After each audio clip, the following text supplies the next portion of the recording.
चुनाव जीतने के बाद आज हम पहली बार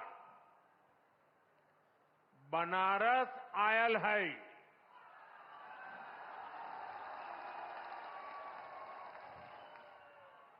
काशी के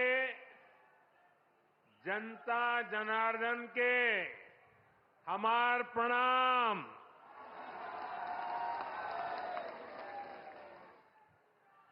बाबा विश्वनाथ और मां गंगा के आशीर्वाद से काशी वासियों के असीम स्नेह से मुझे तीसरी बार देश का प्रधान सेवक बनने का सौभाग्य मिला है। काशी के लोगों ने मुझे लगातार तीसरी बार अपना प्रतिनिधि चुनकर धन्य कर दिया है।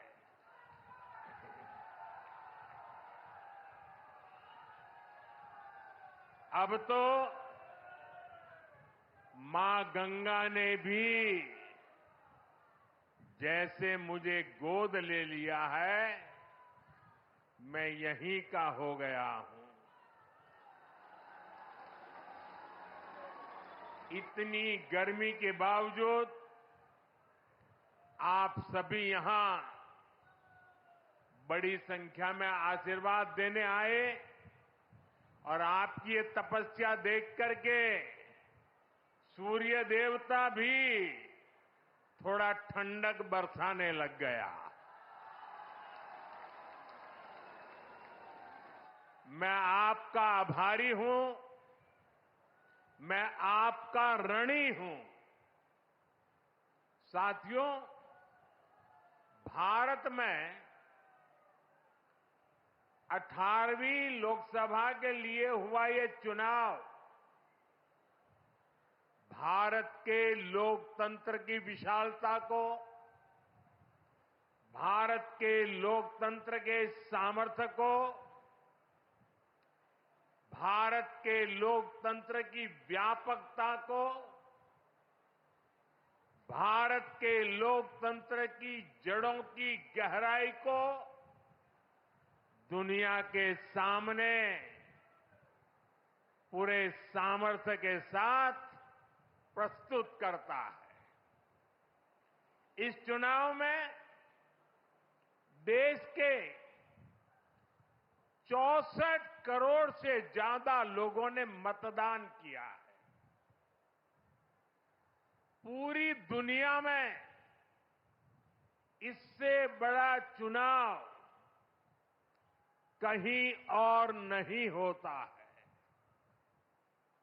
जहां इतनी बड़ी संख्या में लोग वोटिंग में हिस्सा लेते हैं। अभी मैं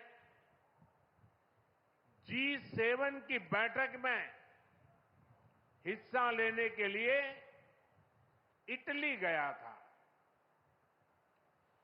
G7 के सारे देशों के सारे मतदाताओं को मिला दे तो भी भारत के वोटर्स की संख्या उनसे 1.5 गुना ज्यादा है। यूरोप के तमाम देशों को जोड़ दें, यूरोपियन यूनियन के सारे मतदाताओं को जोड़ दें तो भी भारत के वोटर्स की संख्या उनसे 2.5 गुना ज्यादा है।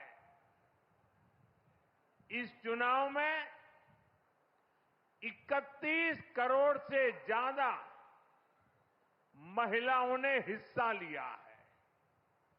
ये एक देश में महिला वोटर्स की संख्या के हिसाब से पूरी दुनिया में सबसे ज्यादा है।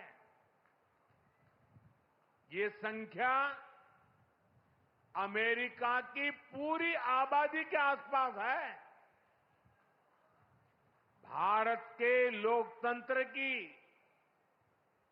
यही खूबसूरती, यही ताकत पूरी दुनिया को आकर्षित भी करती है, प्रभावित भी करती है। मैं बनारस के हर मतदाता का भी लोकतंत्र के एक उत्सव को सफल बनाने के लिए आभार व्यक्त करता हूं।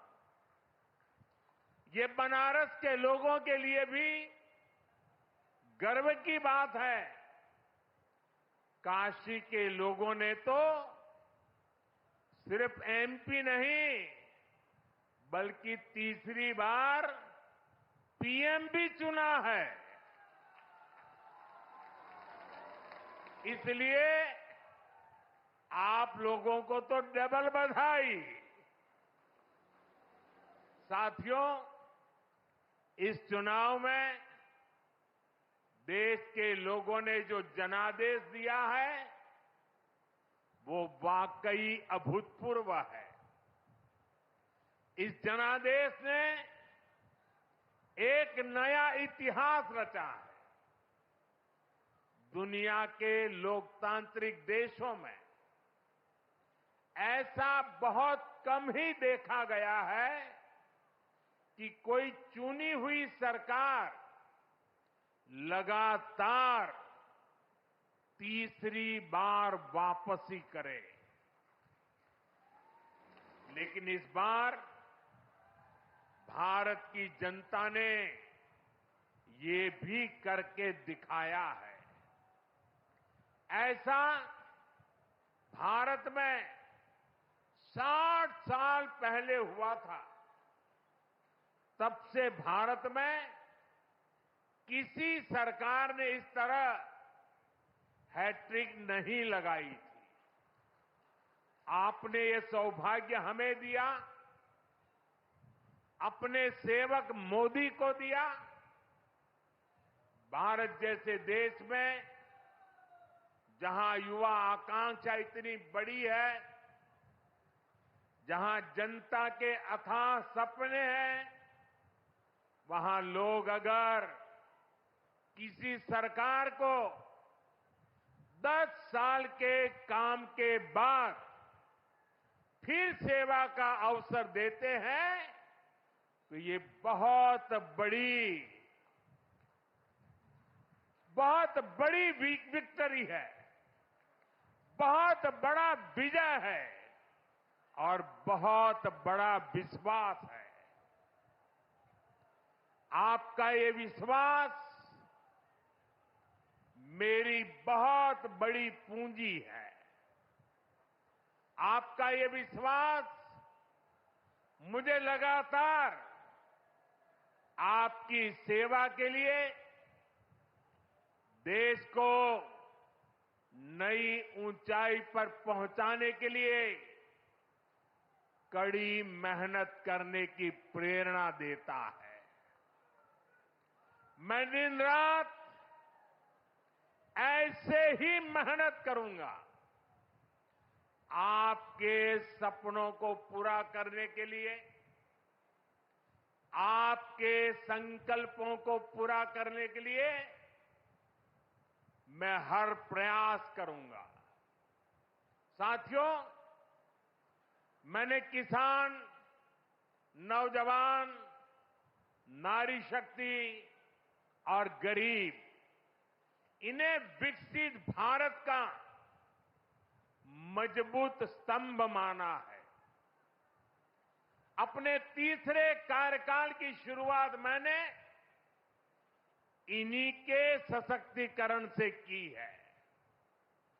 सरकार बनते ही सबसे पहला फैसला किसान और गरीब परिवारों से जुड़ा फैसला लिया गया है। देश भर में गरीब परिवारों के लिए 3 करोड़ नए घर बनाने हो या फिर पीएम किसान सम्मान निधि को आगे बढ़ाना हो, ये फैसले करोड़ों करोड़ों लोगों की मदद करेंगे। आज का ये कार्यक्रम भी विकसित भारत के इसी रास्ते को सशक्त करने वाला है। आज इस खास कार्यक्रम में काशी के साथ साथ काशी से ही देश के गांवों के लोग जुड़े हैं। करोड़ों किसान हमारे साथ जुड़े हुए हैं और ये सारे हमारे किसान माताएं, भाई बहनें आज इस कार्यक्रम की शोभा बढ़ा रहे हैं। मैं अपनी काशी से हिंदुस्तान के कोने कोने में, गांव गांव में आज टेक्नोलॉजी से जुड़े हुए सभी किसान भाई बहनों का, देश के नागरिकों का अभिवादन करता हूं।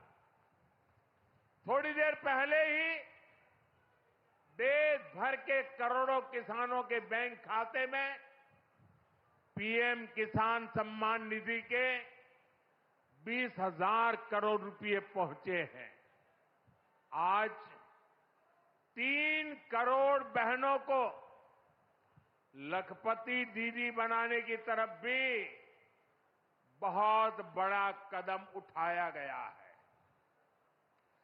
कृषि सखी के रूप में बहनों की नई भूमिका उन्हें सम्मान और आय के नए साधन दोनों सुनिश्चित करेंगे।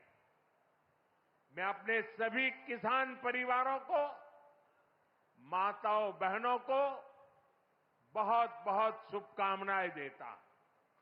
साथियों, पीएम किसान सम्मान निधि आज दुनिया की सबसे बड़ी डायरेक्ट बेनिफिट ट्रांसफर स्कीम बन चुका है।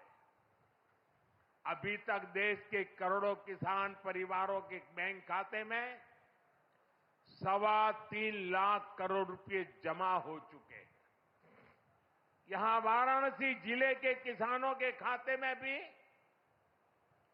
700 करोड़ रुपए जमा हुए हैं। मुझे खुशी है कि पीएम किसान सम्मान निधि में सही लाभार्थी तक लाभ पहुंचाने के लिए टेक्नोलॉजी का बेहतर इस्तेमाल हुआ है। कुछ महीने पहले ही विकसित भारत संकल्प यात्रा के दौरान भी 1 करोड़ से अधिक किसान इस योजना से जुड़े हैं। सरकार ने पीएम किसान सम्मान निधि का लाभ पाने के लिए कई नियमों को भी सरल किया है। जब सही नीयत होती है, सेवा की भावना होती है, तो ऐसे ही तेजी से किसान हित के, जनहित के काम होता है। भाइयों और बहनों, 21वीं सदी के भारत को दुनिया की तीसरी बड़ी आर्थिक ताकत बनाने में पूरी कृषि व्यवस्था की बड़ी भूमिका है। हमें वैश्विक रूप से सोचना होगा, ग्लोबल मार्केट को ध्यान में रखना होगा। हमें दलहन और तिलहन में आत्मनिर्भर बनना है और कृषि निर्यात में अग्रणी बनना है। अब देखिए, बनारस का लंगड़ा आम, जौनपुर की मूली, गाजीपुर की भिंडी, ऐसे अनेक उत्पाद आज विदेशी मार्केट में पहुंच रहे हैं। वन डिस्ट्रिक्ट वन प्रोडक्ट और जिला स्तर पर एक्सपोर्ट हब बनने से एक्सपोर्ट बढ़ रहा है और उत्पादन भी एक्सपोर्ट क्वालिटी का होने लगा है। अब हमें पैकेज फूड के ग्लोबल मार्केट में देश को नई ऊंचाई पर ले जाना है और मेरा तो सपना है कि दुनिया की हर डाइनिंग टेबल पर भारत का कोई न कोई खाद्यान्न या फूड प्रोडक्ट होना ही चाहिए। इसलिए हमें खेती में भी जीरो इफेक्ट जीरो डिफेक्ट वाले मंत्र को बढ़ावा देना है। मोटे अनाज श्री अन्न का उत्पादन हो, औषधीय गुण वाली फसल हो या फिर प्राकृतिक खेती की तरफ बढ़ना हो, पीएम किसान समृद्धि केंद्रों के माध्यम से किसानों के लिए एक बड़ा सपोर्ट सिस्टम विकसित किया जा रहा है। भाई और बहनों, यहां इतनी बड़ी संख्या में हमारी माताएं बहनें उपस्थित हैं। माताओं बहनों के बिना खेती की कल्पना भी असंभव है। इसलिए अब खेती को नई दिशा देने में भी माताओं बहनों की भूमिका का विस्तार किया जा रहा है। नमो ड्रोन दीदी की तरह ही कृषि सखी कार्यक्रम ऐसा ही एक प्रयास है। हमने आशा कार्यकर्ता के रूप में बहनों का काम देखा है। हमने बैंक सखियों के रूप में डिजिटल इंडिया बनाने में बहनों की भूमिका देखी है। अब हम कृषि सखी के रूप में खेती को नई ताकत मिलते हुए देखेंगे। आज 30,000 से अधिक सहायता समूहों को कृषि सखी के रूप में प्रमाण पत्र दिए गए हैं। अभी 12 राज्यों में ये योजना शुरू हुई है। आने वाले समय में पूरे देश में हजारों समूहों को इससे जोड़ा जाएगा। ये अभियान 3 करोड़ लखपति दीदियां बनाने में भी मदद करेगा। भाई और बहनों, पिछले 10 वर्षों में काशी के किसानों के लिए केंद्र सरकार ने और राज्य सरकार ने पिछले 7 साल से राज्य सरकार को मौका मिला है, पूरे समर्पण भाव से काम किया है। काशी में बनास डेयरी संकुल की स्थापना हो, किसानों के लिए बना पेरिसेबल कार्गो सेंटर हो, विभिन्न कृषि शिक्षा एवं अनुसंधान केंद्र हो या इंटीग्रेटेड पैक हाउस हो, आज इन सब के कारण काशी और पूर्वांचल के किसान बहुत मजबूत हुए हैं, उनकी कमाई बढ़ी है। बनास डेयरी ने तो बनारस और आसपास के किसानों और पशुपालकों का भाग्य बदलने का काम किया है। आज ये डेयरी हर रोज करीब 3 लाख लीटर दूध जमा कर रही है। अकेले बनारस के ही 14,000 से ज्यादा पशुपालक, ये हमारे परिवार इस डेयरी के रजिस्टर्ड हो चुके हैं। अब बनास डेयरी अगले 1-1.5 साल में काशी के ही 16,000 और पशुपालकों को अपने साथ जोड़ने जा रही है। बनास डेयरी आने के बाद बनारस के अनेकों दूध उत्पादकों की कमाई में भी 5 लाख रुपए तक की वृद्धि हुई है। हर साल किसानों को बोनस भी दिया जा रहा है। पिछले साल भी 100 करोड़ रुपए से ज्यादा का बोनस पशुपालकों के बैंक खाते में भेजा गया था।